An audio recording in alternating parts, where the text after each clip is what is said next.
कृष्णा श्रील प्रभुपाद की जय। श्रीमद् भगवद गीता के दूसरे अध्याय के 7 श्लोका में अर्जुन कृष्ण से कुछ पूछ रहे हैं, तो चलिए जानते हैं।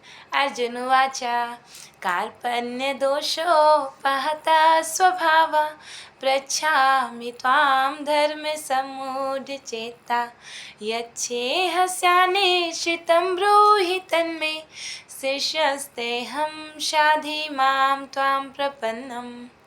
तो यहाँ पर अर्जुन कृष्ण से पूछ रहे हैं कि मैं अपनी कृपण दुर्बलता के कारण अपना कर्तव्य भूल चुका हूँ, अपना सारा धैर्य खो चुका हूँ। मुझे अब निश्चित रूप से आप बताइए कि मेरे लिए क्या श्रेयस्कर है, मुझे क्या करना चाहिए। मैं आपकी शरणागत हूँ और आप मुझे उपदेश दीजिए। तो अब भगवान को अर्जुन गुरु स्वीकार कर रहे हैं और उनको पूछ रहे हैं कि आप बताइए कि मैं क्या करूं। तो चलिए स्टार्टिंग से लेके चलते हैं। कार्पण्य दोषों, तो कार्पण्य के बारे में प्रभुपाद जी क्या कहते हैं। कार्पण्य का मीनिंग है कृपण दुर्बलता की बात कर रहे हैं अर्जुन।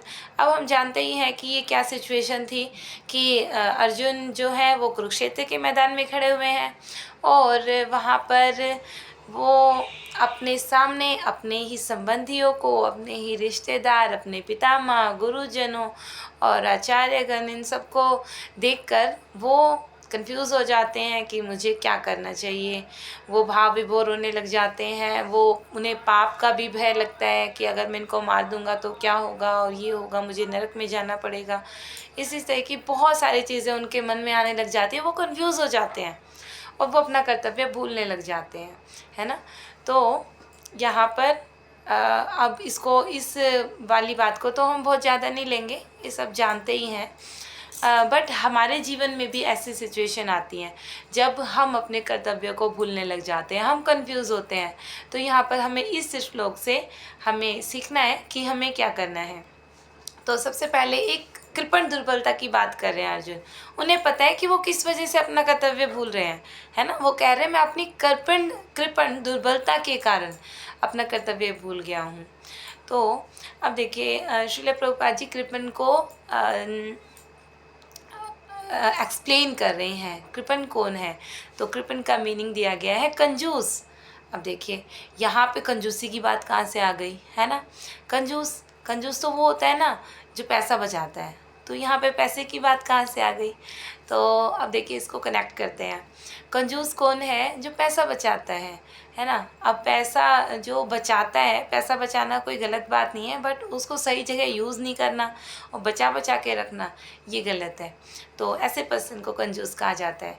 अब देखिए पैसा का एक मूल्य होता है ना। बहुत इम्पॉर्टेंट है पैसा लाइफ में, बट एक ये चीज़ तो है जो जिसका एक मूल्य होता है। बट ये मानव जीवन ये तो अमूल्य है ना।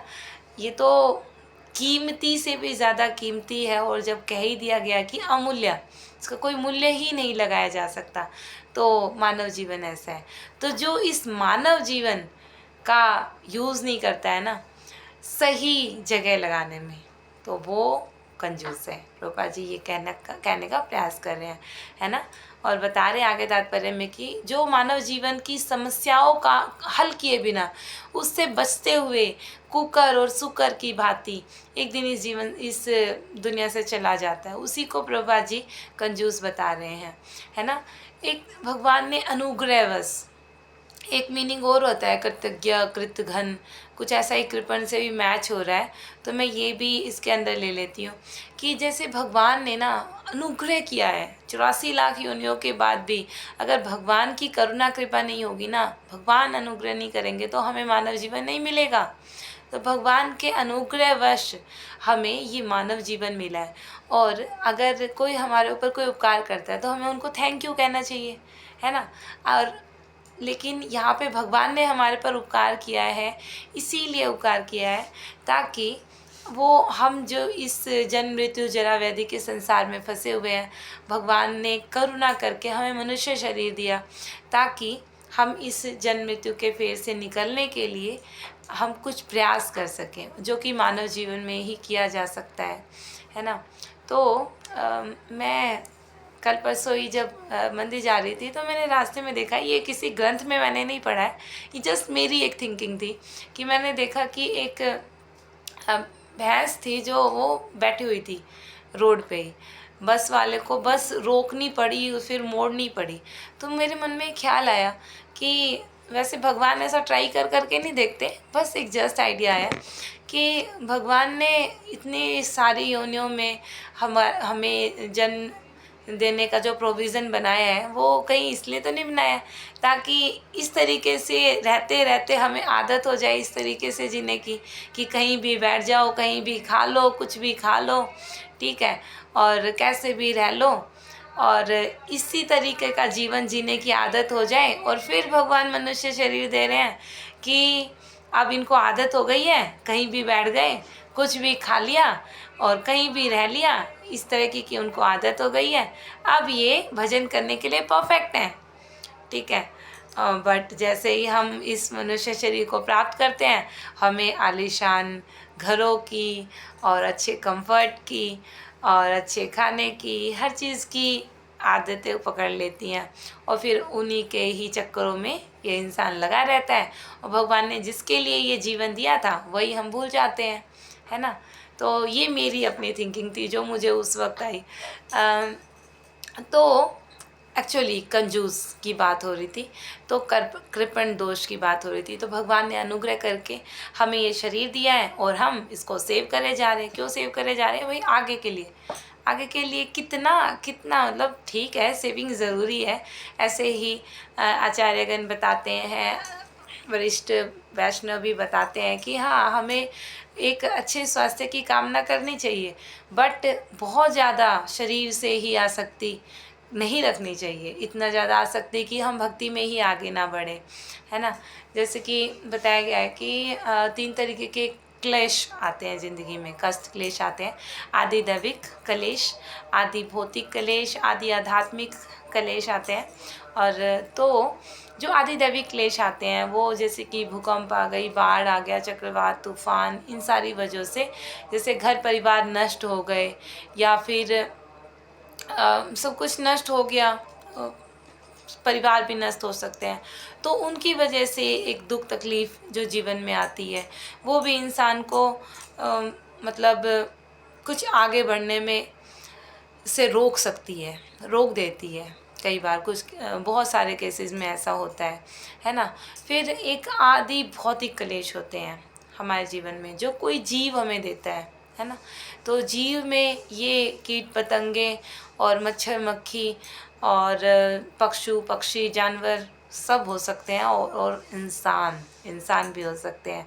तो ये हमें जो कष्ट देते हैं ना, ये हमें जो क्लेश देते हैं वो आदि भौतिक क्लेश होते हैं।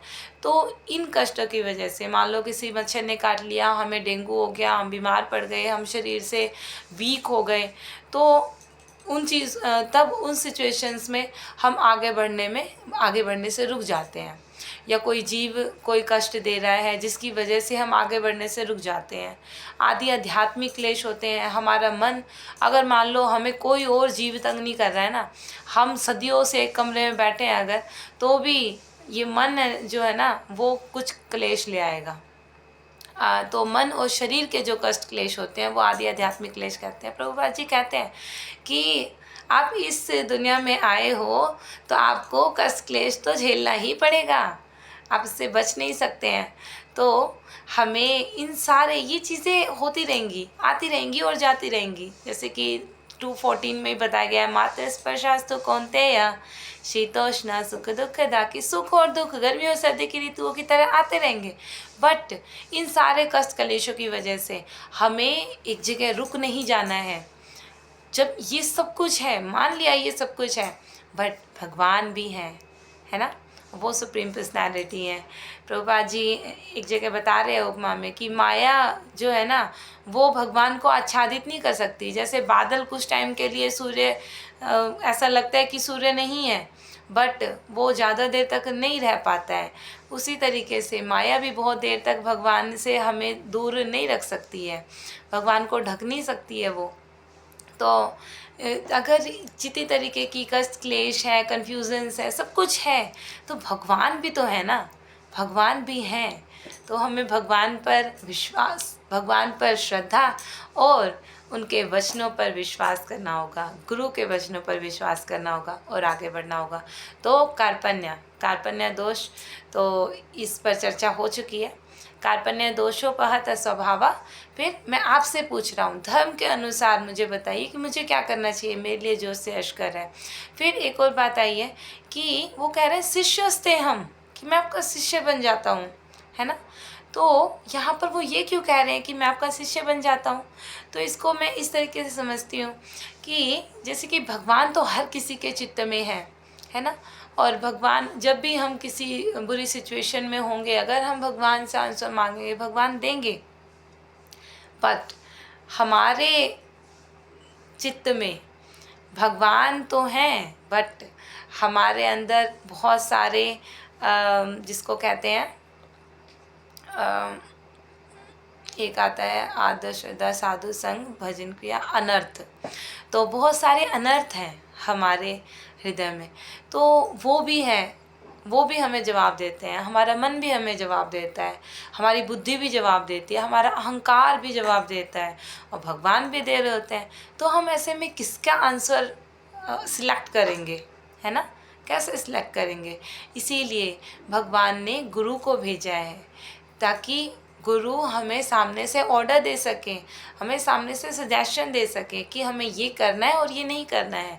तो यहाँ पर अर्जुन भी हमें यही बताने का प्रयास कर रहे हैं कि मैं आपका शिष्य बन जाता हूँ, मतलब कि भगवान हमारे सामने है, लेकिन हमें गुरु से, चाहे हम उन्हीं को ही गुरु बना रहे हैं, लेकिन हमें गुरु से हमें ये ऑर्डर लेना है। अब वहाँ पे तो भगवान उनके सामने थे, ठीक है, और उनको उन्होंने गुरु बनाया, बट हम अभी इतने आगे नहीं पहुँचे हैं कि हमारे अंदर भगवान, हमारे सामने भगवान से हम प्रकट हो जाएं और हम उनसे एक गुरु की तरीके से क्वेश्चन आंसर पूछ सकें। तो इसी के लिए हमें एक प्रामाणिक गुरु के शरण में जाना है। प्रभुपाद जी इसी इसके श्लोका के तात्पर्य में बता रहे हैं कि ये जो जीवन है ना, वो बनाई इसी तरीके से है कि किसी न किसी तरीके की कष्ट आएंगे, समस्याएं आएंगी, और हम उलझनों में फंस जाएंगे, पग पग पर उलझनें आएंगी। दावाग्नि मतलब कि उसको कोई नहीं लगाता, वो अपने आप लग जाती हैं। तो ये सब होगा, तो इन सब से बचने के लिए, इन सब के सॉल्यूशन पाने के लिए आपको एक प्रामाणिक गुरु की शरण में जाना है। प्रामाणिक गुरु जो शास्त्रों के अनुसार बताए, जो एक परंपरा से आए हो, गुरु शिष्य परंपरा से आए हों, जिन्होंने एक लेवल की साधना की हुई हो। तो इस तरीके की एक प्रामाणिक गुरु की शरण में हमें जाना है। अर्जुन भी हमें यही बताना चाह रहे हैं कि मैं आपका शिष्य बनता हूँ, तो मतलब हमें गुरु की शरण में जाना है। तो मेन क्या बातें थी? कार्पण्य दोषों, एक कृपण दुर्बलता की बात की गई है, फिर सॉल्यूशन किससे पूछना है इसकी बात की गई है। हाँ, एक और बात है कि ये सब कुछ, ये जो हमें प्रॉब्लम्स के सॉल्यूशन एक भौतिक संसार में और आध्यात्मिक संसार में भी, भक्ति करते हुए भी हमें बहुत सारे प्रॉब्लम्स में, कन्फ्यूजन्स में हम फंसते हैं। तो हमें गुरु के पास जाना है और हमें क्या करना है? एक श्री रूप गोस्वामी श्री उपदेशामृत के श्लोक 3 में बताते हैं कि उत्साहात निश्चय धैर्यात, तो उत्साह के साथ, है ना, निश्चय, दृढ़ निश्चय के साथ और धैर्य रखते हुए, है ना, धैर्य रखते हुए हमें भक्ति करनी है। धैर्य रखते हुए हमें मानव जीवन के हर कार्य को भी करना है, क्योंकि भगवान ने कर्म करने पर भी बल दिया है। तो उसको अकर्म की तरीके से करना है, भगवान को सब कुछ समर्पित करते हुए, बट धैर्य रखते हुए, और उत्साही बने रहना है। निश्चय रखना है कि मुझे ये करना है, ठीक है। तो इस तरीके से हमें इस भौतिक संसार के भी कार्य करने हैं और आध्यात्मिक संसार में जाने के लिए जो भक्ति करनी है उसके भी जितने अंगों का पालन करना है, उनको हमें धैर्य रखते हुए करना है ना। प्रभुपाद जी बताते हैं, हमने सुना है कई बार कथा में भी, कि जैसे कि एक पुत्र है, वो उसको पिता की अगर संपत्ति चाहिए तो उसको ना सिर्फ एक चीज़ सबसे ज़्यादा ज़रूरी है कि वो जिए, है ना। तो कई बारी भक्ति में ऐसे सिचुएशंस भी आ जाती हैं हमारे प्रारब्धवश कि हम उसमें स्टेबल नहीं हो पाते हैं, कई बार गिरने लग जाते हैं। वैसे तो भगवान बता रहे हैं कि मेरे भक्त का कभी भी विनाश नहीं होता है, मेरे भक्त का नाश नहीं होता है, लेकिन कई बार हम अपनी स्थिति से गिरने लग जाते हैं क्योंकि हमारे अंदर अनर्थ बहुत ज़्यादा है। तो ऐसी स्थिति में हमें बस भक्ति में स्टेबल बने रहना है, हमें उसमें जीना है ना। जब जब टाइम सही आएगा, जैसे कि तुलसी महारानी के बारे में अगर बात की जाए तो जैसे एक सर्दी का समय आता है ना, या बहुत भीषण गर्मी का समय आता है, तो उस टाइम पे ना उनके लिए बहुत ही अनफेवरेबल टाइम होता है ना। अगर तो उस टाइम पे वो बहुत अच्छे से ग्रो नहीं कर पा रही हैं मान लो, लेकिन अगर उस टाइम पे शरीर ना छोड़ें तो टाइम जब आएगा, अच्छा टाइम आएगा, तो वो ग्रो भी करेंगी, है ना। वो जब बरसात गिरेगी तो वो खिलखिला के बहुत सुंदर सुंदर पत्तियाँ उनमें आ जाएंगी। तो ऐसे ही भक्ति में भी हमें बने रहना है, निश्चय के साथ, दृढ़ निश्चय के साथ, उत्साह के साथ, और धैर्य रखना है ना। मेरे पापा से मैंने एक ये दोहा सुना है कई बार कि वो कहते थे, धीरे धीरे रे मना धीरे सब कुछ होए, माली सींचे सो घड़ा ऋतु आए फल होए। तो हमें धीरे धीरे इस भक्ति लता बीज, है ना, भक्ति लता को हमें पोषण देते रहना है, पोषण देते रहना है। जब ऋतु आएगी तो वो फल देगा, है ना।